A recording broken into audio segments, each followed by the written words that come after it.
अब ये समय है कि हम लोग परमेश्वर के कलाम की ओर चलेंगे और उसके लिए हम लोग निकाल लेंगे मरकुस की इंजील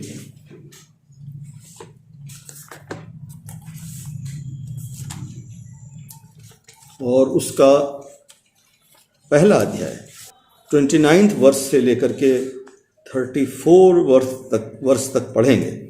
अगर कोई पढ़ना चाहता है तो समय है, वो खड़ा होकर के पढ़ सकता है। और वह तुरंत आराधनालय में से निकलकर याकूब और यूहन्ना के साथ शमौन और अंद्रियास के घर आया। और शमौन की सास ज्वर से पीड़ित थी, और उन्होंने तुरंत उसके विषय में उससे कहा। तब उसने पास जाकर उसका हाथ पकड़ के उसे उठाया, और उसका ज्वर उस पर से उतर गया, और वह उनकी सेवा टहल करने लगी। संध्या के समय जब सूर्य डूब गया तो लोग सब बीमारों को और उन्हें जिनमें दुष्ट आत्माएं थीं उसके पास लाए, और सारा नगर द्वार पर इकट्ठा हुआ। और उनमें से बहुतों को जो नाना प्रकार की बीमारियों से दुखी थे चंगा किया, और बहुत की दुष्ट आत्माओं को निकाला, और दुष्ट आत्माओं को बोलने न दिया, क्योंकि वे उसे पहचानती थी। परमेश्वर अपने वचन के पढ़े जाने और सुने जाने। हम प्रार्थना में चलेंगे।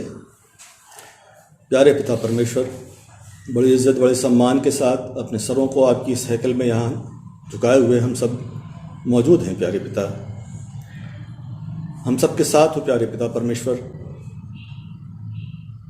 हम सबों को अपने पिता परमेश्वर पवित्र आत्मा से मसा कर हम सबों के साथ हो पिता कि आज जो वचन आप मेरे माध्यम से अपने लोगों तक पहुंचाना चाहते हैं उस काम को मैं ठीक से कर सकूं। प्यारे पिता परमेश्वर, मेरे भी साथ हो और सारे लोगों के साथ हो। यीशु मसीह के प्यारे और सामर्थी नाम से मांगते हैं, आमीन। Praise the Lord. ये जो अभी हम लोगों ने ये चंद लाइनें पढ़ी हैं, इन चंद लाइनों में ये बताया गया है कि यीशु मसीह ने पतरस की सास को चंगा किया था, इसका जिक्र है। और यही जिक्र मत्ती की इंजील में और लूका की इंजील में भी आया है, लेकिन दोनों जगहों पर जो जिक्र आया है वो अलग अलग ढंग से है। जिक्र तो वही है, लेकिन जो उसकी वर्डिंग्स हैं, जो उसके साथ कुछ बातें और हैं, वो कुछ अलग अलग तरह से हैं। मत्ती की इंजील में देखिए इस तरह से लिखा हुआ है, 8वां अध्याय और 14 वर्ष से इस तरह से लिखा हुआ है। यीशु जब पतरस के घर आया, उसने उसकी सास को ज्वर में पड़ी देखा। उसने उसका हाथ छुआ और उसका ज्वर उतर गया, और वह उठकर सेवा टहल करने लगी। मरकुस में इस तरह से लिखा हुआ है, वह तुरंत आराधनालय में से निकलकर याकूब और यूहन्ना के साथ शमौन और अंद्रियास के घर आया। शमौन की सास ज्वर से पीड़ित थी, और उन्होंने तुरंत उसके विषय में उससे कहा। तब उसने पास जाकर उसका हाथ पकड़ के उसे उठाया, और उसका ज्वर उतर गया, और वह उनकी सेवा टहल करने लगी।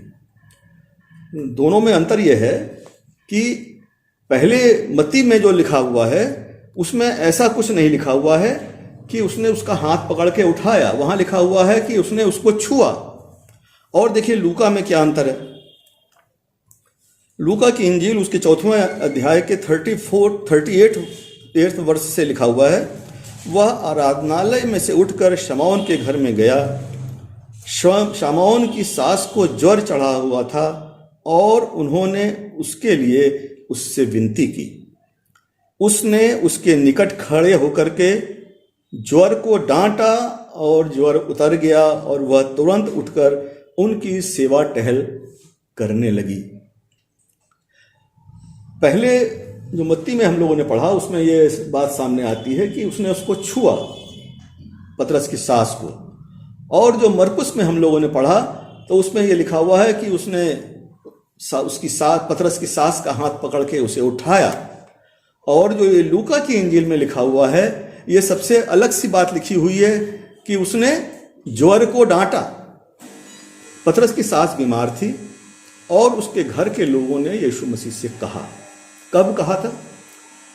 जब यीशु मसीह कहीं बाहर था, जाकर के उसको इन्फॉर्म नहीं किया था।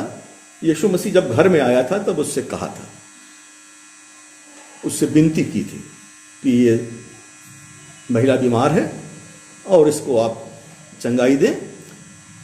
विनती का मतलब यही कहा होगा कि उसको आप चंगाई दें।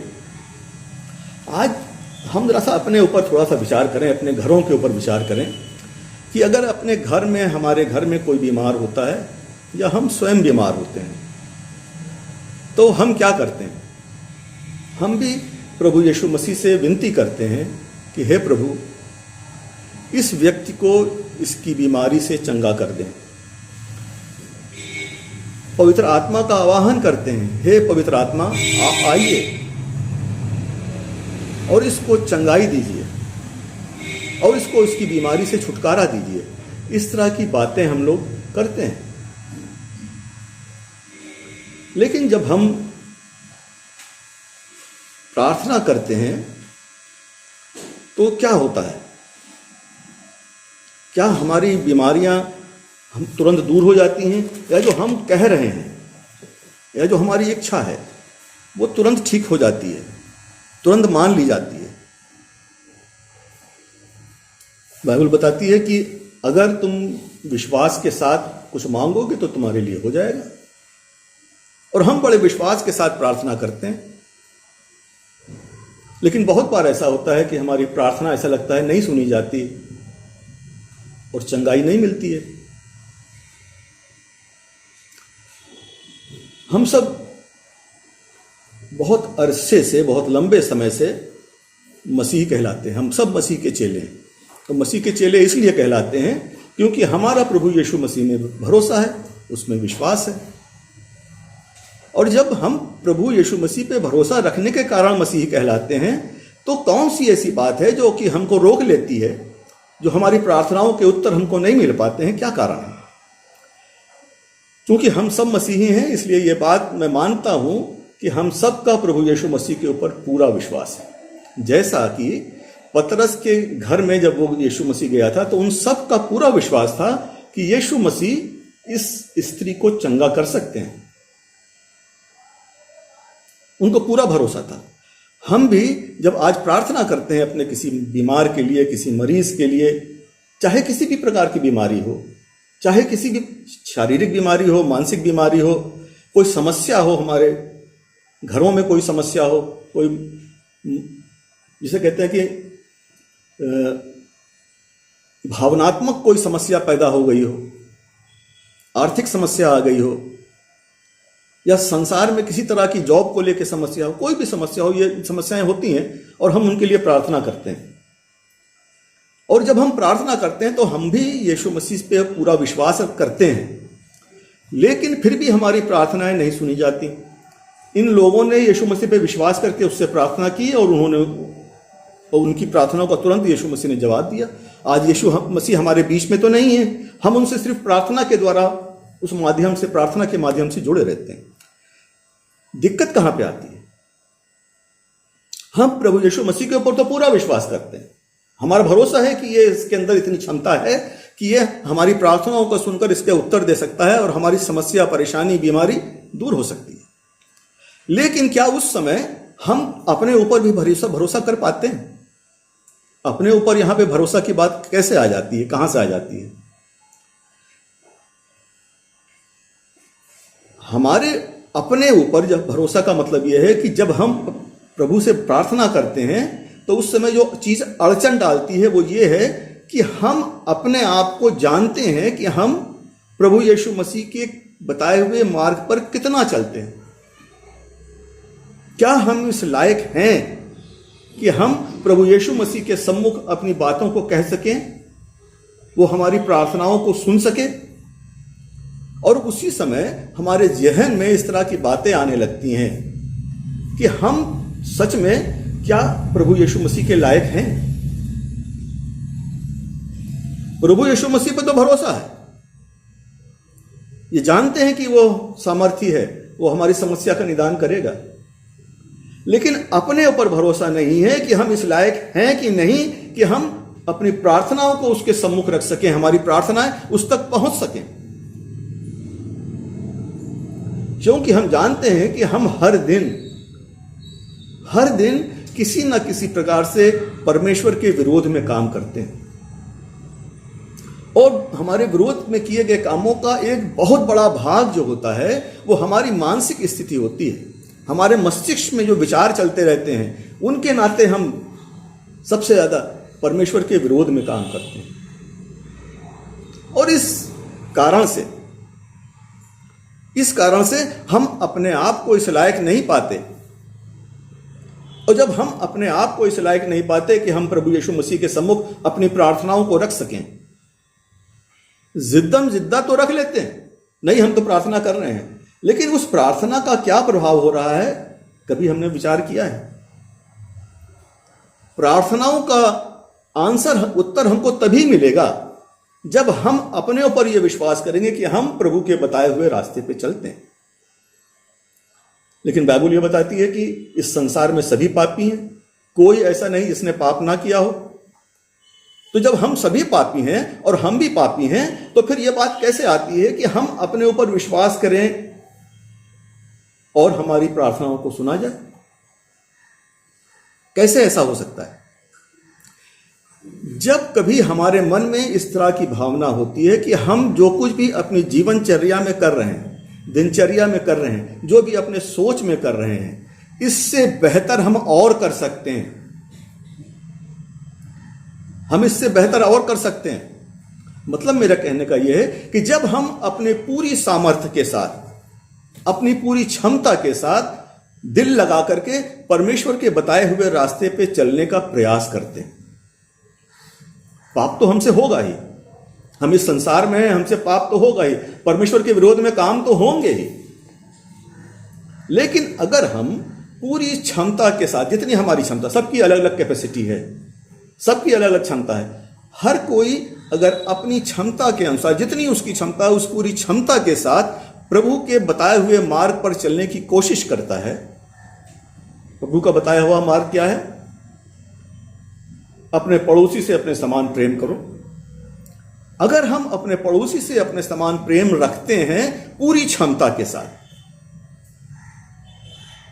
पूरी क्षमता के साथ का कहने का मतलब यह है कि कभी कोई पड़ोसी आपके पास आया कि आज फलाने काम की मुझे जरूरत है, क्या आप मेरी मदद करेंगे? आपने कर दिया। कल को फिर आता है कि मेरे पास खाने को नहीं है, क्या आप कुछ मेरी मदद करेंगे? और अगर आप देख रहे हैं कि उसके घर में समस्या परेशानी है और आप सक्षम हैं, क्या आप लगातार मदद करते जाएंगे? हमारा जो मानसिक स्तर है, हमारी जो सोच है, ये तो मेरे ऊपर ही डिपेंड हो गया है। ये तो मेरे ही साथ मांगता रहता है, मुझी से मांगता रहता है।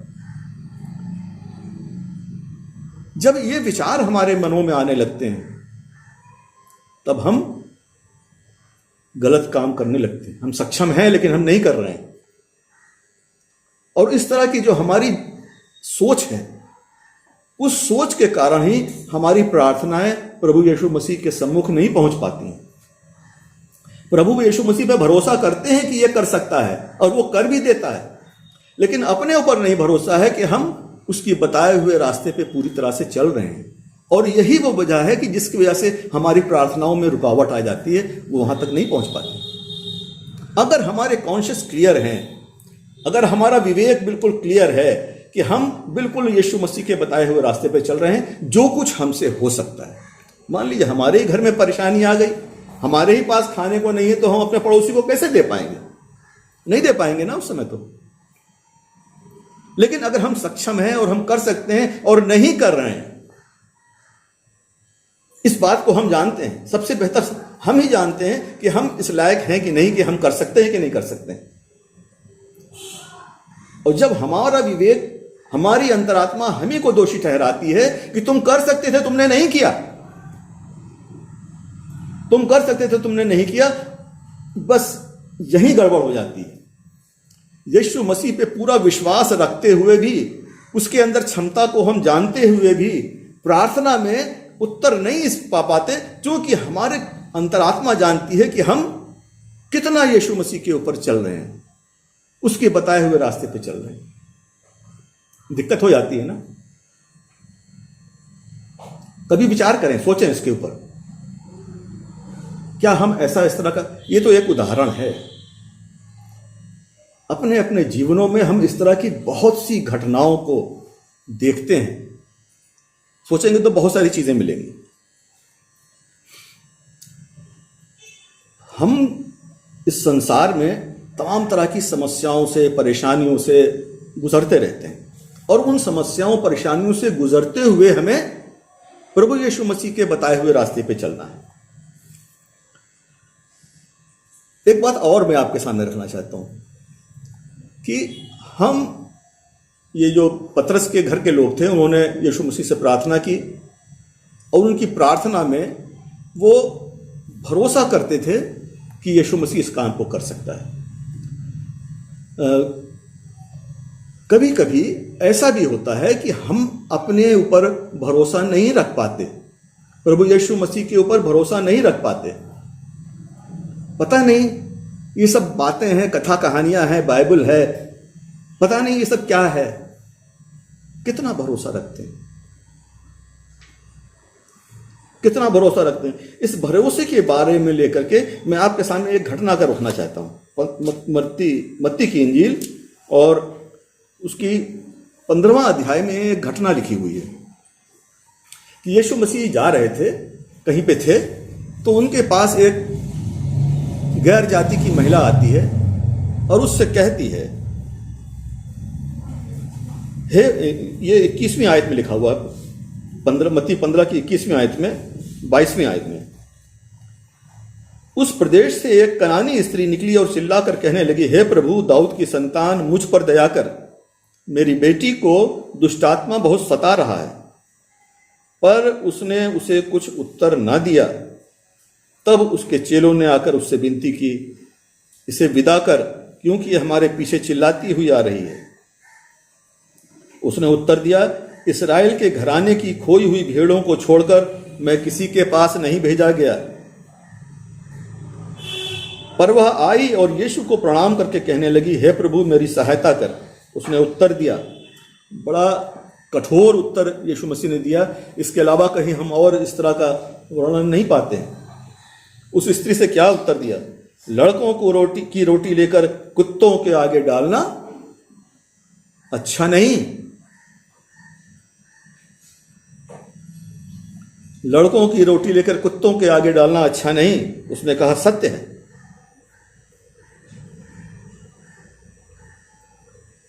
उस महिला को, उस कनानी स्त्री को यीशु मसीह के ऊपर किस कदर भरोसा है, किस कदर ईमान है कि ये उसकी बेटी की दुष्टात्मा को दूर कर सकता है, उसकी बेटी को चंगा कर सकता है। इस कदर है कि वो अपमान सहने के लिए भी तैयार है, और अपमान सह रही है, और उसको बाद कुत्ते की उपाधि दिए जाने के बाद भी वो कहती है कि हाँ ठीक है, सच है ये बात।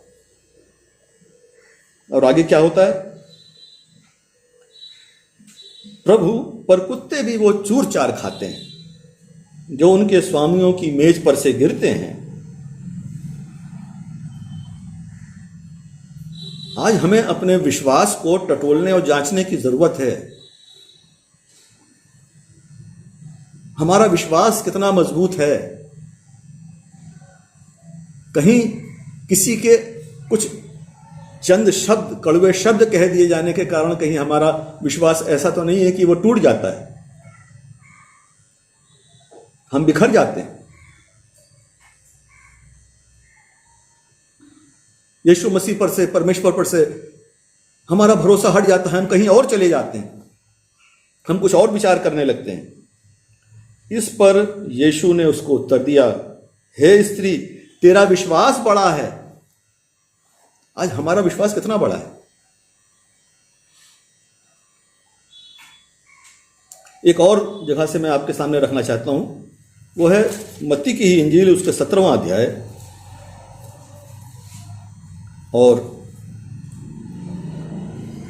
उसकी 17वीं आयत में यूं लिखा हुआ है, यीशु ने उत्तर दिया, हे अविश्वासी और हठीले लोगों, मैं कब तक तुम्हारे साथ रहूंगा, कब तक तुम्हारी सहूंगा।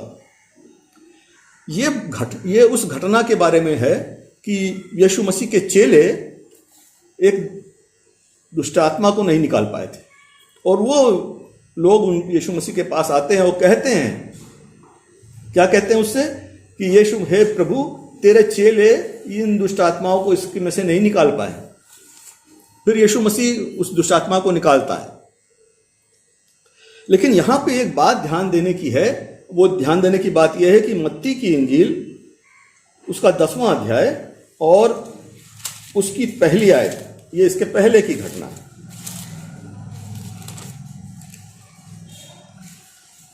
हम अभी ये बात कर रहे हैं मत्ती की इंजील उसके 17वां अध्याय की, और उसके पहले 10वें अध्याय में देखिए लिखा हुआ है पहली आयत में, फिर उसने अपने 12 चेलों को पास बुलाकर उन्हें अशुद्ध आत्माओं पर अधिकार दिया। अशुद्ध आत्माओं पर अधिकार वो पा चुके थे, लेकिन फिर भी क्या हो रहा है कि वो दुष्ट आत्मा को नहीं निकाल पाते हैं। और यीशु मसीह कहता है, हे हठीले लोगों, मैं कब तक तुम्हारे पास रहूंगा। उसको बुलाते हैं, दुष्ट आत्मा को निकाल देते हैं, और फिर जब चेले पूछते हैं कि हम क्यों नहीं निकाल पाए, हम क्यों नहीं निकाल पाए, तो यीशु मसीह क्या कहते हैं उनसे, अपने विश्वास की घटी के कारण। हमारी जो प्रार्थनाएं हैं, जो हम अपनी समस्याओं और परेशानियों को दूर करने के लिए परमेश्वर के सम्मुख रखते हैं, बहुत बार इसी तरह से टर्न डाउन हो जाती हैं, इसी तरह से नहीं सुनी जाती, इसी तरह से उनका उत्तर हमको नहीं मिल पाता है। सब कुछ है, हम मसीही कहलाते हैं, हमारा प्रभु यीशु मसीह के ऊपर पूरा विश्वास है, उसने हम सबों को ये ताकत दी है कि जाओ हमारे नाम से प्रचार करो, दूसरों को चंगाई दो। लेकिन इतना सब होने के बाद भी हम फेल हो जाते हैं। जहां कहीं भी हमारे मन में कोई संदेह, शंका अपने प्रति आ जाती है, हम इतना सक्षम हैं कि नहीं है, वहां पे दिक्कत आ जाती है। और इब्रानियों की पुस्तक 11वां अध्याय, उसमें 6ठी आयत में आपके सामने रखना चाहता हूं। वहां पे इस तरह से लिखा हुआ है, और विश्वास बिना उसे प्रसन्न करना अनहोना है, क्योंकि परमेश्वर के पास आने वाले को विश्वास करना चाहिए कि वो है। सबसे पहली बात कि जो यीशु मसीह के पास या परमेश्वर के पास आता है, उसको ये विश्वास करना चाहिए कि वो है। आज गैर कौमों को तो छोड़ दिए, बहुत से मसीही लोगों में भी इस तरह की भावनाएं हैं। पता नहीं ये सब बातें सही हैं कि नहीं सही, ऐसा है कि नहीं है। तो पहले तो हमें इसको विश्वास करना चाहिए कि हां, यीशु मसीह है, और जब वो है और वो अपने खोजियों को प्रतिफल देता है, जब तक कि इस तरह की बातें हमारे मन में, हम इन बातों को अपने दिलों में स्वीकार नहीं कर लेते पूरी तरह से, बिना किसी शक शुबह के, तब तक हमारी प्रार्थनाओं को नहीं सुना जा सकता, परमेश्वर हमसे प्रसन्न नहीं हो सकता। जब हम कभी प्रभु यीशु मसीह से प्रार्थनाएं करते हैं और उनके उत्तर मिलते हैं, तो क्या होता है, हमारी समस्याएं, परेशानियां, कठिनाइयां, हमारा अकेलापन, हमारा खालीपन, हमारे मनों की अशांतियां, ये सब दूर होने लगती हैं, हम चंगे होने लगते हैं। मैं आप लोगों को ये नहीं कह रहा हूं कि आप लोग इस लायक नहीं हैं, या अपने मनों में इस तरह के गिल्टी कॉन्शियस को मत लीजिएगा, क्योंकि प्रभु यीशु मसीह के चेले जो दिन रात उसके साथ रहते थे, जिसको प्रभु यीशु मसीह ने सामर्थ्य दी थी, अधिकार दिए थे कि तुम दुष्ट आत्माओं को निकालो, बीमारों को चंगा करो, वो भी एक जगह पे फेल हो गए थे। लेकिन उनका था क्या कि वो लगातार इस प्रयास में लगे रहते थे कि वो अपने आप को प्रभु यीशु मसीह के बताए हुए रास्ते पे लेकर के चल सकें। उनके प्रयास में कोई कमी नहीं थी। जब वो देखते हैं कि हम फेल हो गए, तो क्या करते हैं, जाकर के प्रभु यीशु मसीह से पूछते हैं कि हम क्यों फेल हो गए, क्या कारण थे। वो अपने उस कारण को ढूंढना चाहते हैं। अगर आज हमारी प्रार्थनाएं नहीं सुनी जाती या हमारे प्रार्थनाओं का सही उत्तर नहीं मिलता, तो क्या हम उस बात के पीछे पड़ते हैं कि क्या कारण है कि हम क्यों फेल हो रहे हैं? हमें भी पढ़ना चाहिए। जब हम भी पढ़ेंगे उसके पीछे, तो ये जो हमारी प्रार्थनाएं हैं वो सुनी जाएंगी, 100% सुनी जाएंगी। एक चीज का ध्यान मैं आपको और भी दिलाना चाहता हूं। यही मरकुस की इंजील और उसकी 31वीं आयत में देखिए लिखा हुआ, तब उसने पास जाकर उसका हाथ पकड़ के उसे उठाया और उसका ज्वर उतर गया और वह उनकी सेवा टहल करने लगी। ठीक होने के बाद पतरस की सास क्या कर रही थी? उसकी सेवा टहल कर रही थी। उसकी और लोगों की, जो लोग वहां पे थे, सेवा टहल कर रही थी। जब कभी हम परमेश्वर से प्रार्थना करते हैं, हमारी प्रार्थनाओं का उत्तर मिलता है, हमारी बीमारियां दूर होती हैं, हमारा डिप्रेशन दूर होता है, हमारे जो अजीज लोग हैं उनकी समस्याएं दूर होती हैं, हमारी नौकरी की समस्या दूर होती है, हमारे बच्चों की पढ़ाई की समस्या दूर होती है, तो हम क्या करते हैं? क्या हम पतरस की सास की तरह उसकी सेवा में लग जाते हैं?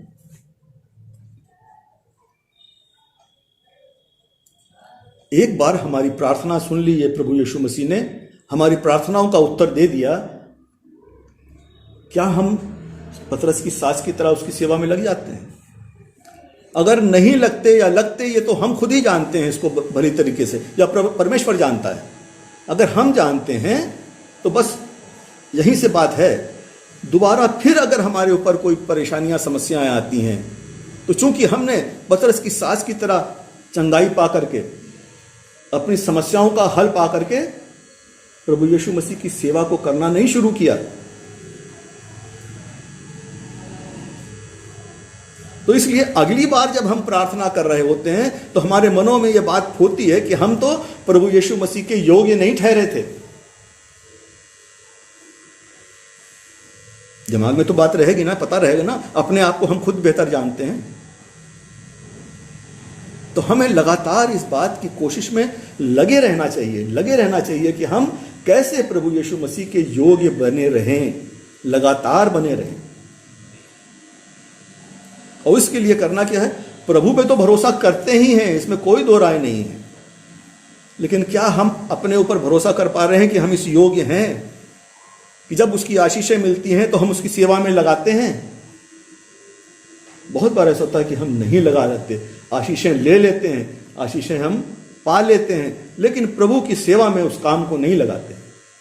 और यही कारण है कि हमारे बहुत से घरों में आशीषें कम होती चली जा रही हैं, समस्याएं, परेशानियां बढ़ती चली जा रही हैं। हम परमेश्वर से मांगते तो रहते हैं, वो हमको देता भी रहता है, लेकिन उसके आगे की चीज फिर गड़बड़ होने लगती है। आपका ध्यान हम 32वीं आयत से भी, मरकुस की इंजील पहला अध्याय और 32वीं आयत से जो चीज़ें लिखी हुई हैं उसकी ओर भी ले जाना चाहता हूँ। संध्या के समय जब सूरज डूब गया तो लोग सब बीमारों को और उन्हें जिनमें दुष्ट आत्माएं थीं उसके पास लाए, और सारा नगर द्वार पर इकट्ठा हुआ। उसने बहुतों को जो नाना प्रकार की बीमारियों से दुखी थे चंगा किया, बहुत सी दुष्ट आत्माओं को निकाला और दुष्ट आत्माओं को बोलने ना दिया, क्योंकि वे उसे पहचानती थी। संध्या के समय जब सूरज डूब गया तभी लोग क्यों उसके पास आए थे? दिन में तो वो आराधनालय में सेवा कर रहा था, प्रचार कर रहा था, और उसने वहां पर एक दुष्ट आत्मा ग्रसित को ठीक भी किया था। वो चिल्ला पड़ी थी बीच में, आराधनालय के बीच में, लोगों ने देखा था। और देखिए, एक बार मैं उसके फिर से पढ़ना चाहता हूँ। 27वीं आयत से इस तरह से लिखा हुआ है, 25वीं आयत से पढ़ें। यीशु ने उसे डांट कर कहा, चुप रहे और उसमें से निकल जा। तब अशुद्ध आत्मा उसको मरोड़कर और बड़े शब्द से चिल्लाकर उसमें से निकल गई। इस पर लोग आश्चर्य करते हुए आपस में वाद विवाद करने लगे, यह क्या बात है? यह तो कोई नया उपदेश है। वह अधिकार के साथ साथ अशुद्ध आत्माओं को भी आज्ञा देता है और वो उसकी आज्ञा मानती हैं, और उसका नाम तुरंत गलील के आसपास सारे प्रदेश में फैल गया।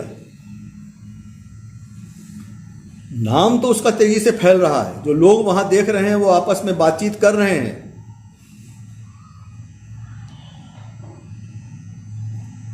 लेकिन उसके पास सूरज डूबने के बाद पहुंचते हैं।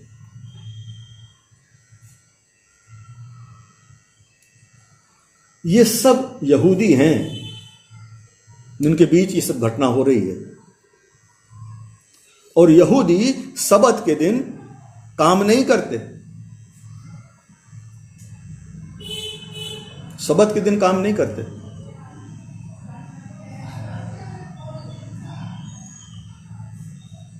यीशु मसीह जब आराधनालय में चंगाई करते थे तो उसके एक याजक ने मुझसे कहा था, लोगों से डांट के कहा था कि तुम क्यों सबत के दिन आते हो, तुम किसी और दिन आकर के चंगाई अता करो, चंगाई लो आकर के यीशु मसीह से।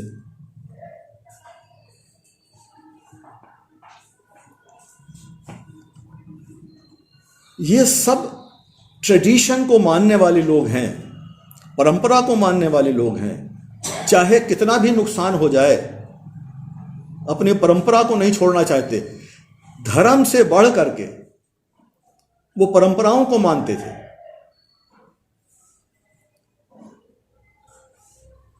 और इसीलिए वो वेट करते रहे कि संध्या हो, सूरज डूब जाए तब हम चलेंगे, तब हम अपने बीमारों को लेके जाएंगे, चाहे वो कितनी भी परेशानी में पड़ा हो। कहीं आज हम भी तो सिर्फ परंपराओं में तो नहीं जी रहे हैं, ट्रेडिशन ही तो नहीं फॉलो कर रहे। अगर हम ट्रेडिशन फॉलो कर रहे हैं तो हम अपने को जांच लें, देखें, अपने आप को संभाल लें। इस समय है, हम संभाल सकते हैं। कभी भी ऐसा समय नहीं आता कि अब आगे हम कुछ नहीं कर सकते। हर समय ऐसा समय है कि हम कभी भी परमेश्वर के सम्मुख आकर के अपने आप को समर्पित कर सकते हैं। तो हम लोग अगर इन बातों पे ध्यान रखेंगे, अपने आप इंट्रोस्पेक्शन कर लेंगे, तो क्या होगा, जब हम कभी परमेश्वर से प्रार्थना करेंगे तो ज़रूर से हमारी प्रार्थनाओं का उत्तर हमको मिलेगा। हम प्रार्थना करेंगे। प्यारे पिता परमेश्वर, बड़े सम्मान के साथ अपने सरों को आपकी हुजूरी में झुकाए हुए हैं पिता। आपसे प्रार्थना है प्यारे पिता परमेश्वर, यहाँ लोगों के साथ हों पिता जिन्होंने इस वचन को सुना। होने दीजिए प्यारे पिता परमेश्वर, ये वचन उनके दिलों में ग्रहण कर सके, काम कर सके पिता। इसको अपने साथ लेके जाएं और दूसरों को भी बांटें, ताकि ये 60, 70 और 100 गुना फैलाने वाला हो सके। यीशु मसीह के नाम से मांगते हैं, आमीन।